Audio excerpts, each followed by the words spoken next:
Ang Chainsaw Man Season 1 Episodes 1-12 ang napaka-astig na Tagalog recap natin ngayong araw mga Juan. Ang TV series na ito ay isang fantasy action mystery horror na na-release sa taong 2022 at malamang ay ikatutuwa niyong lahat panoorin.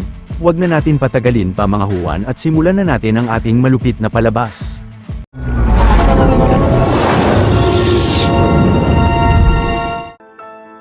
Matapos mamatay ang ama ng batang Denji ay sinabihan siya ng isang Yakuza leader na gumawa ng paraan na mabayaran bukas ang utang ng kanyang ama kundi ay puputulin nila ang katawan niya at ibibenta ang mga laman niya. Kalaunan ay nakakita si Denji ng isang Chainsaw Devil na nanghihina dahil sa matinding sugat nito. Pagkatapos ay pinahigop ni Denji ang dugo niya sa Chainsaw Devil upang gumaling ang sugat ng nilalang pero bilang kabayaran ay nakipagkasundo siya rito na tutulungan nila ang isa't isa. Sa sunod na araw ay sa tulong ng Chainsaw Devil ay tumapos si Denji ng isang Marshmallow Devil at sinabihan ng bata ang Yakuza leader na nais niyang magtrabaho sa kanila bilang isang Devil Hunter. Napunta sa kasalukuyang panahon ng istorya kung kailan ang binatang Denji ay matapos magbenta ng mata at iba pang parte ng katawan niya ay napansing malaki pa rin ang kailangan niyang mabayarang utang. Ilang saglit kasama ang Chainsaw Devil na pinangalan ng Pochita ni Denji ay tinapos nila ang isang Tomato Devil at ipinagbenta ang labi nito sa Yakuza leader. Ngunit mababang halaga lang ang natanggap na kabayaran ni Denji. Sa sunod na eksena ay dinala si Denji ng Yakuza leader sa isang abandonadong warehouse dahil may nais itong ipapatay na devil sa kanya sa lugar. Subalit mula sa likod ay mabilis na sinaksak si Denji at Pochita ng isang zombie at binunyag ng Yakuza leader na ang buong clan pala nila ay nakipagkasundo sa zombie devil at naging zombie rin sila. Dahil naman nais tapusin ng zombie devil ang mga devil hunters ay tinugis nila si Denji. Kahit labis na nanghihina ay pilit na tumakbo sa mga zombie si Denji ngunit hindi nagtagal ay naabutan at tinapos siya at si Pochita ng mga nilalang. Pero nang nakainom si Pochita ng dugo ni Denji ay naalala ng devil na sinabihan siya ng binata na kapag namatay sila ng dahil sa trabaho nila bilang mga devil hunter ay pinahintulutan ni Denji si Pochita na sumanib sa katawan niya upang patuloy na mabuhay siya.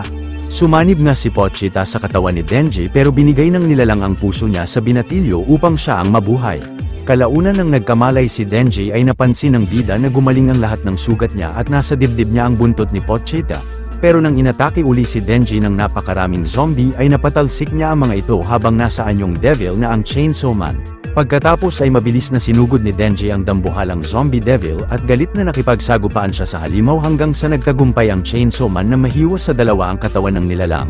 Tuwang-tuwang tinapos naman ni Denji ang mga zombie Yakuza dahil hindi nababayaran ng binata ang utang niya sa kanila.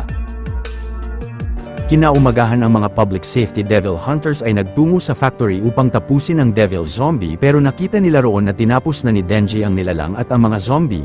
Nang babagsak sa labis na panghihina si Denji ay niyakap siya ng devil hunter na si Makima at biglang bumalik siya sa normal na anyo. Pinapili naman si Denji ni Makima na papatayin nila siya bilang isang devil o sasama siya sa kanila bilang isang tao. Nasabi pa ni Makima na sisiguraduhin niyang mapapakain nila si Denji ng mga masasarap na pagkain at agad na sumang-ayon ang bida sa babae. Maliit na pabor lang mga Juan, kung mahilig kayo sa mga ganitong Tagalog recap ay huwag niyong kalimutan na mag-subscribe sa channel natin dahil marami pa tayong upload na mga exciting na recap katulad nito. Ilang saglit habang nasa biyahe sila ay binigay ni Makima kay Denji ang coat niya at labis na nagustuhan siya ng binata. Dahil naman nagugutom na si Denji ay pumunta muna sila sa isang noodle house upang kumain. Natanong ni Denji kay Makima kung anong tipo ng lalaki ang nais niya at nasagot niyang katulad ni Denji ang type niya na labis na kinagulat ng binata. Maya-maya pagdating nila sa Tokyo Devil Hunter Headquarter ay binigyan ni Makima si Denji ng uniforme at inassign siya na magtrabaho kasama si Aki Hayakawa. Ilang saglit nang magpapatrolya na sila ay pinunta ni Aki si Denji sa isang eskinita at sinuntok niya siya. Pagkatapos ay sinabihan ni Aki si Denji na huwag nang ituloy ang pagiging devil hunter dahil ikamamatay niya ang trabahong yun katulad ng nangyari sa mga kaibigan niya. Pero pagtalikod ni Aki ay mabilis na sinipa rin siya ni Denji at habang patuloy na nakikipag-away ay sinabi ng binata na matapos siyang mapakain ng udon at matrato na isang normal na tao sa unang pagkakataon ay napagdesisyonan niyang maging devil hunter kahit pa ikamamatay niya ito. Sa sunod na eksena ay bumalik ang dalawa sa opisina ni Makima na mga nabugbog ang isa't isa at nasabi ni Aki na hindi niya gustong mapunta sa unit niya si Denji. Pero nasabi ni Makima na dahil ang Special Division 4 unit ni Aki ay isang experimental unit na nagsasagawa ng kakaibang mga pamamaraan ay dapat lang na ma-assign si Denji sa kanya.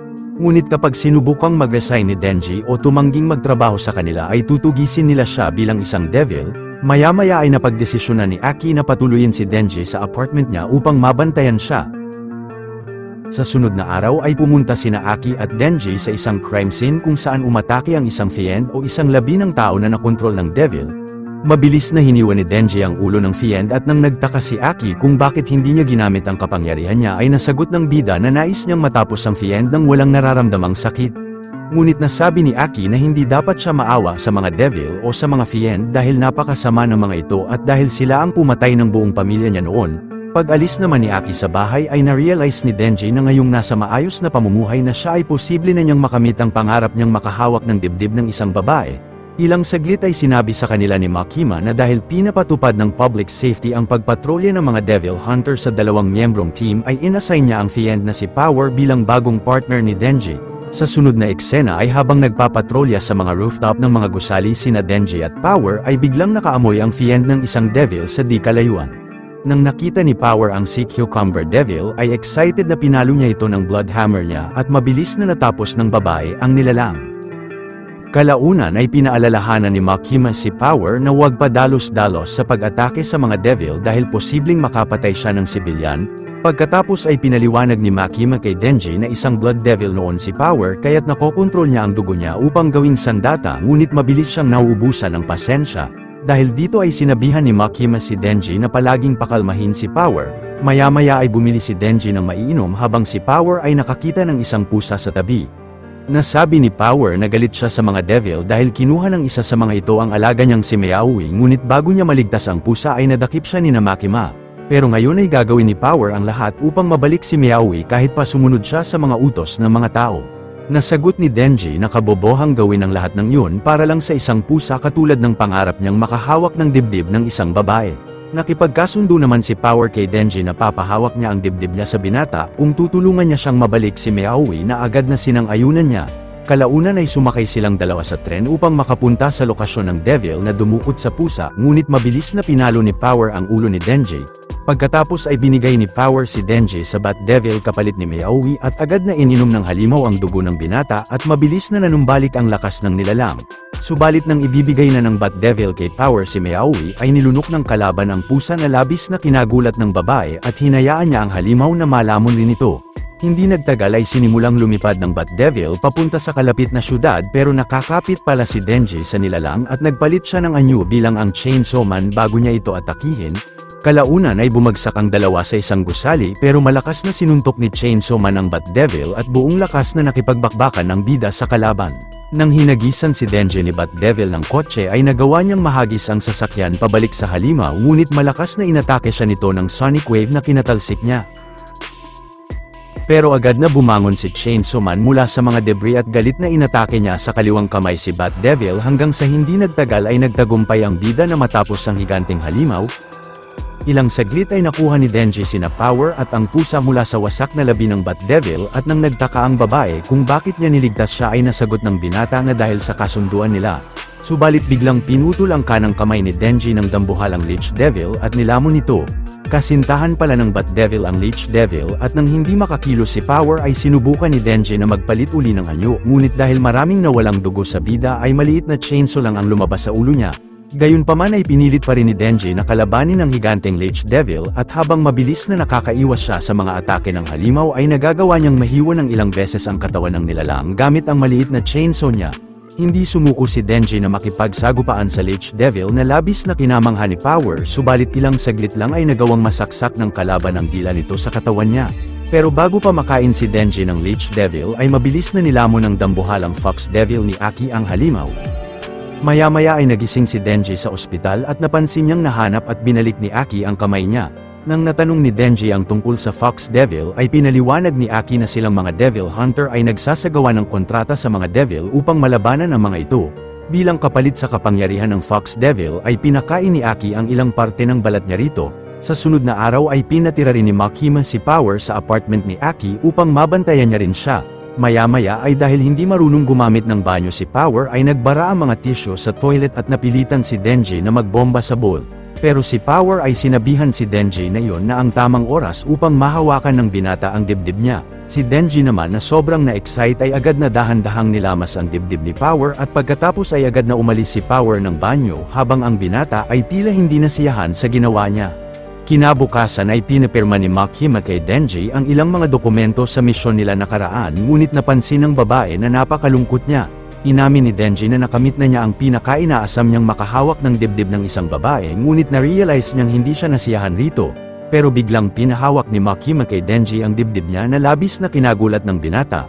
Pagkatapos ay nakipagkasundo si Makima kay Denji na kapag napatay niya ang napakamapanganib na Gun Devil ay tutuparin ng babae ang kahit anong kahilingan niya. Labis na nagulat si Denji sa nasabi ni Makima at naisip na maari niyang hilingin na makipagtalik sa kanya. Kinuwento naman ni Makima na 30 taon na ang nakakalipas nung nagkaroon ng malawakang terrorist attack sa Amerika ay biglang nagpakita ang Gun Devil. Sa loob lang ng 5 minuto ay tumapos ang Gun Devil ng 1.2 million katao at kasama na rito ang buong pamilya ni Aki habang nasa loob sila ng bahay. Mula noon ay hindi na nagpakita ang Gun Devil at upang mapahina ang kapangyarihan ng nilalang ay pinagbawalan nila ang mga tao sa paggamit ng mga baril. Excited na sumang-ayon si Denji kay Makima at pinakita ng babae sa kanya ang mga gun flesh o ang mga piraso ng laman ng Gun Devil. Dahil sa sobrang bilis kumilos ng Gun Devil ay nakakahulog siya ng mga parte ng laman niya pero dahil kusang nagdidikit ang mga gun flesh ay magagamit nila ito upang mahanap ang lokasyon ng nilalang. Samantala si Aki kasama ang partner niyang senior devil hunter na si Himeno ay napansin sa napatay nilang fish devil na nakakain ito ng gun flesh ng Gun Devil. Sa sunod na araw ay inassign ng public safety si Aki kasama ang 5 pang devil hunters na tugisin ang namataang devil ng mga sibilyan sa Hotel Moraine. Napansin ni Aki na ang gun flesh na nakuha niya ay naa-attract sa lugar kaya't posibleng nakakain rin ng gun flesh ang devil ng hotel. Pero si Himeno ay nasabi kina Denji na kung sino ang makakapatay sa kanila sa devil ay hahalikan niya na may kasamang dila na labis na kina-excite ni Denji. Kasama ang mga baguhan ring devil hunter na sina Arai at Kobeni ay sinimulan ng 6 na pumasok sa hotel at nang biglang inatake sila ng isang maliit na devil ay mabilis na napigilan ito ni Himeno sa ere at hiniwas sa dalawa ni Power ang nilalang. Binunyag ni Himeno sa lahat na kapalit ng isang mata niya ay nakipagkasundo siya sa Ghost Devil upang magamit ang invisible na kanang kamay nito. Kalaunan sa patuloy na paglalakad ng grupo sa hotel ay biglang napansin ni Arai na bumabalik lang sila sa ika-8 palapag. Sinubukan ng grupo na dumaan sa kisame at sa ibang silid ngunit bumabalik pa rin sila sa 8th floor at na-realize nila na posibleng may kinalaman ang pagpatay ni Power sa devil kanina. Hindi naman sumuko si Aki at naglakad siya ng ilang oras sa 8th floor upang hanapin ang devil. Maya-maya ay napansin ng grupo na lumaki na ang nilalang na napatay ni na Power kanina na ang Eternity Devil at nakipagkasundo ang halimaw sa kanila na hahayaan nito silang makaalis roon kapalit ng buhay ni Denji. Dahil sa labis na takot ay napagdesisyonan ni Kobeni na patayin si Denji upang ipakain siya sa Devil pero mabilis na pinigilan ng babae ni na Aki at Himeno. Pagkatapos ay pinaatake ni Aki sa kalaban ng Fox Devil ngunit hindi ito makapunta sa hotel. Sinubukan namang atakihin ni Himeno ang nilalang gamit ang Ghost Devil hand niya ngunit mas lalong lumalaki ang Devil. Nasabi ng Eternity Devil na hindi nila siya mapapatay dahil wala roon ng puso niya at nasa tiyan nila siya. Na-realize ni Aki na malaki ang pakinabang ng Devil kay Denji kaya't nais nitong malamon ang binata kaya't hindi siya sang-ayon sa pagpatay sa kanya at pumanig si Himeno sa partner niya. Ilang saglit ay biglang binaliktad ng Eternity Devil ang buong 8th floor upang malamon si Denji at ang buong grupo. Nang gagamitin ni Aki ang espada niya ay pinigilan siya ni Himeno at si Arai ay galit na tinulak si Denji papunta sa Devil. Si Kobeni naman ay sasaksakin si Denji pero naharang siya ni Aki at natamaan ang lalaki sa tagiliran. Pagkatapos ay sinabihan ni Denji si Power na pigilan ang pagdugo ng sugat ni Aki. Ilang saglit ay napagdesisyonan ni Denji na kalabanin ang Eternity Devil dahil na-realize niyang natatakot ang halimaw sa chainsaw niya kaya't hindi siya mapatay ng nilalang at nais nitong sila ang pumatay sa kanya. Pagtalo ni Denji sa Eternity Devil ay agad na nagpalit siya ng anyo bilang ang Chainsaw Man at inatake niya ang bawat parte ng halimaw na makita niya sa paligid. Kahit pa inaatake si Chainsaw Man ng mga galamay ng Eternity Devil ng napakaraming beses ay hindi siya sumukong makipagsagupaan sa halimaw. Kalaunan ng maraming nawalang dugo sa katawan ni Denji ay kinain niya ang ilang laman ng Eternity Devil upang magpatuloy sa pag-atake sa nilalang. Maya-maya ay labis na nanghina si Chainsaw Man at si Himeno ay hinila ang lubid sa dibdib ni Denji upang patuloy na kalabanin niya ang Eternity Devil. Kinalaban ni Chainsaw Man ang Devil ng ilang araw hanggang sa hindi na matiis ng nilalang ang sakit na nararamdaman niya mula sa mga atake ng bida at pinahiwa ng halimaw sa kanya ang puso nito at sa wakas ay nakalabas na ang grupo sa hotel. Makalipas ang ilang oras ay nakarecover na si Aki at nakakita siya ng piraso ng gun flesh mula sa labi ng Eternity Devil. Makalipas pa ang ilang araw ay nagdaos ng welcome party sina Aki para sa mga baguhang Devil Hunters. Ilang saglit ay dumalo sa party si Makima at natanong sa kanya ni Aki kung anong posibleng dahilan kung bakit madalas na silang nakakakita ng mga gun flesh. Pero nasabi ni Makima na kapag natalo siya ni Aki sa pag-inom ng alak ay sasagutin ng babae ang tanong niya. Ngunit kalaunan ay labis na nalasing sina Aki at si Himeno at mabilis na hinalikan ng babae si Denji subalit biglang nasuka ito sa bibig niya.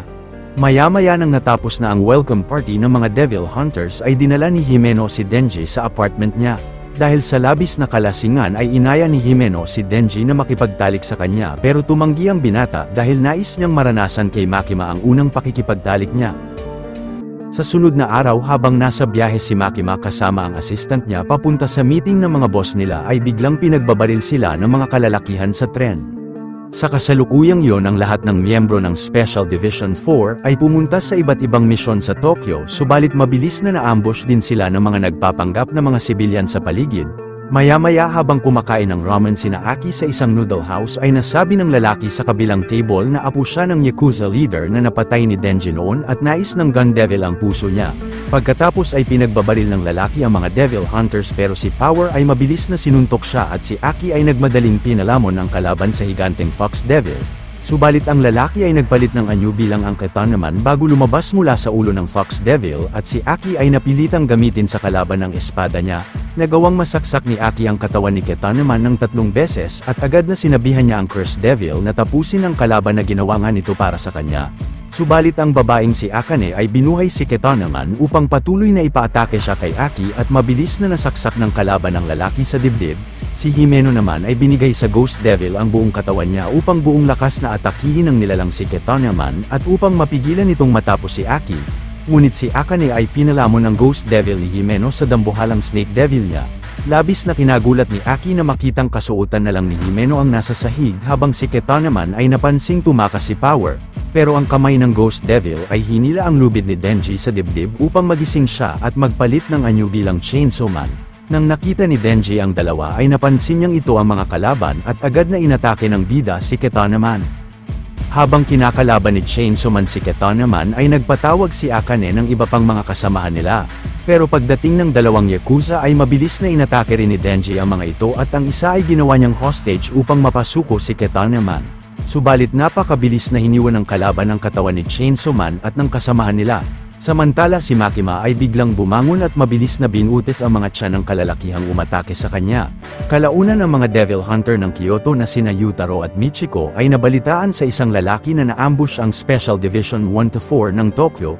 Pagkatapos ay nakasalubong ng dalawa si Makima sa tren at nasabing kahit pa nabaril siya ay hindi siya namatay dahil hindi niya yun katawan.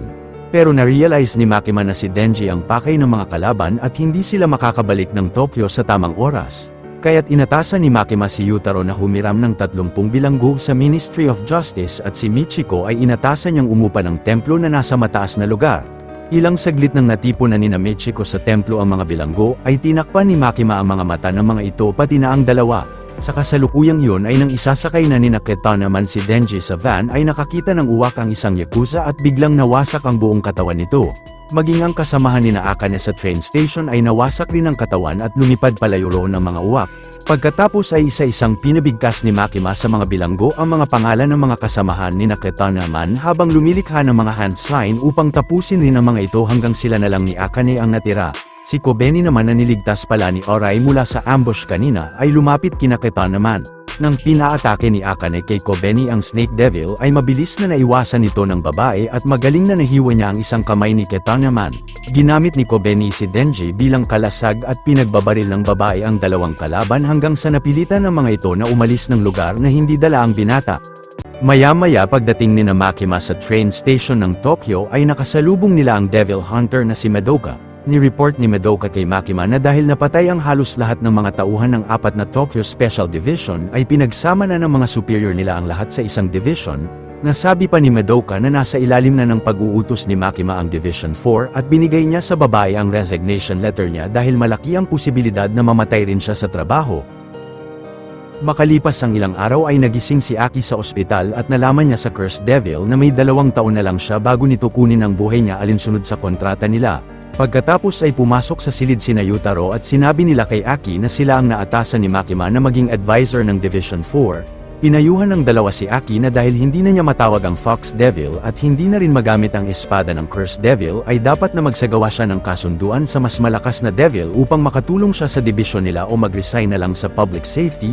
Samantala si Denji na nakarecover na at kasama si Power ay pinakilala ni Makima sa bagong trainer nila na si Captain Kishibe ng Special Division 1. Pag-alis ni Makima ay sinabi ni Kishibe sa kanila na dahil siya ang pinakamalakas na Devil Hunter ay nararapat lang na ang pinakamalakas na Devil rin ang makakatalo sa kanya. Kaya't pagsasanayin ni Kishibe ang dalawa hanggang sa matalo nila siya. Napagdesisyonan naman ni Denji at Power na kalabanin si Kishibe ngunit napakagaling na inatake ng Devil Hunter Captain ang dalawa at mabilis na napabagsak niya sila ng sabay. Pagsapit ng gabi ay matapos mapabagsak ni Kishibe sina Denji ng mahigit 20 beses ay sinabihan niya sila na bibisita siya sa apartment nila bukas. Pero napagplanuhan ng dalawa na maging mas matalino sa pag-atake kay Kishibe upang matalo nila siya sa susunod.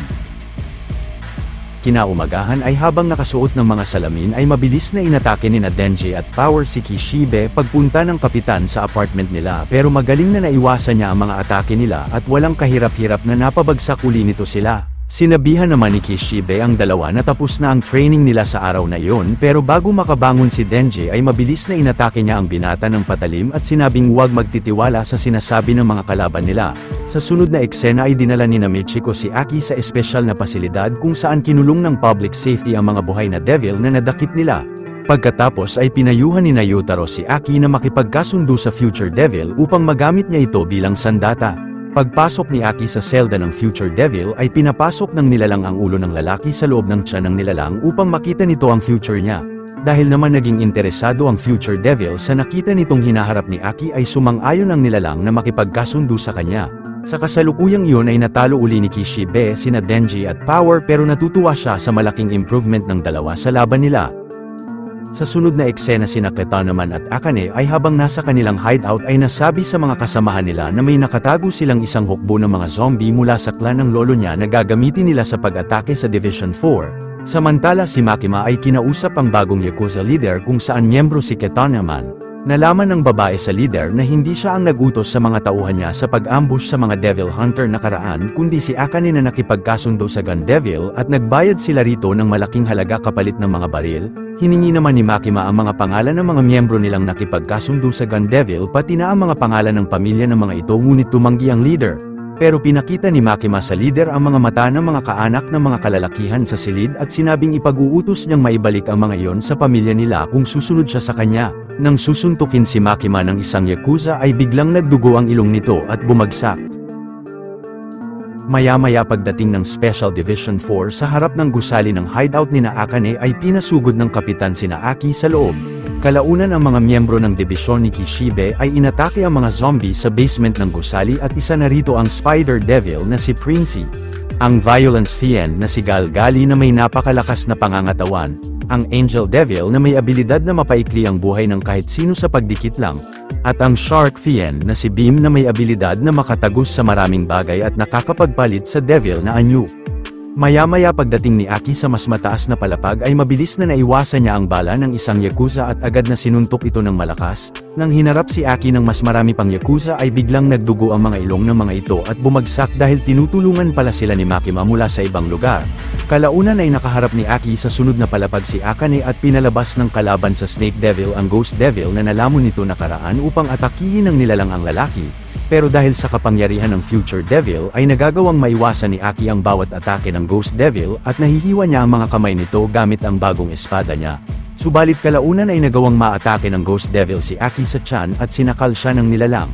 Pero biglang binitawan ng Ghost Devil si Aki at binigay nito sa kanya ang sigarilyo ni Himeno na may nakasulat na Easy Revenge. Naalala naman ni Aki ang tinuro sa kanya ni Himeno na hindi nakakakita ang Ghost Devil at nakakaramdam lang ito ng takot kaya't dahan-dahan siyang umakyat papunta sa taas ng halimaw upang pugutan ito ng ulo at si Kobeni ay mabilis na tinutukan ng patalim si Akane mula sa likod.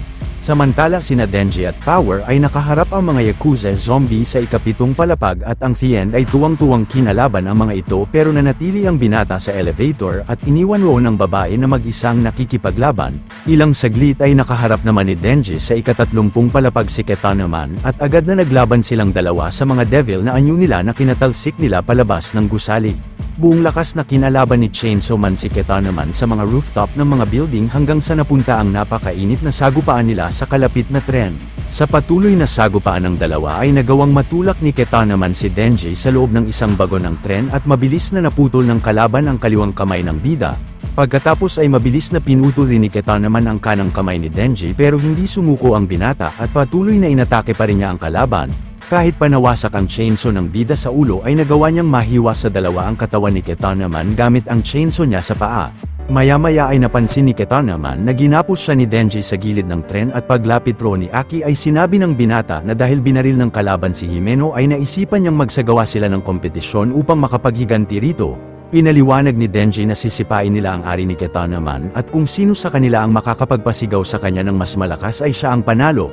Sumang-ayon si Aki kay Denji at malakas na sinipa nila ang ari ni Kitana naman ng maraming beses upang mapasigaw ito ng napakalakas. Samantala si Makima ay ni-report sa boss nila na ang nagpasimula ng pag-atake nakaraan sa kanila ay ang dating Devil Hunter na si Akane na nakipagkasundo sa Gun Devil. Subalit bago pa nila maitanong kay Akane kung anong pakay ng Gun Devil sa puso ni Denji ay mabilis na nilamon ang ulo nito ng Snake Devil na posibleng ipinag-utos ng Gun Devil. Pero nakakuha sina Makima ng malaking bilang ng mga gun flesh sa gusali at nang pinagsama nila ang mga ito sa mas malaking bilang na meron sila ay nagsimula itong gumalaw papunta sa lokasyon ng Gun Devil. Kinagabihan ay habang nasa apartment niya ay sinindihan ni Aki ang sigarilyo ni Himeno at pinausok niya ito. Sa post-credit scene, ang isang misteryosong babae ay habang papunta sa isang cafe ay nagtakang natanong kung gugustuhin ba ni Denji na maging daga ng probinsya o ng syudad. Dito na nagwawakas ang astig na istorya ng palabas mga Juan. Kung natuwa at nagustuhan nyo ang ating tinampok na pelikula ngayong araw ay maaari nyo rin panuorin ang iba pang mga Tagalog recaps natin sa main page ng ating channel, at syempre huwag nyong kalimutan na mag-like, subscribe at mag-hit ng notification bell dahil marami pa tayong tatampok na exciting na mga pelikula sa mga susunod na linggo. See you on the next one mga Juan.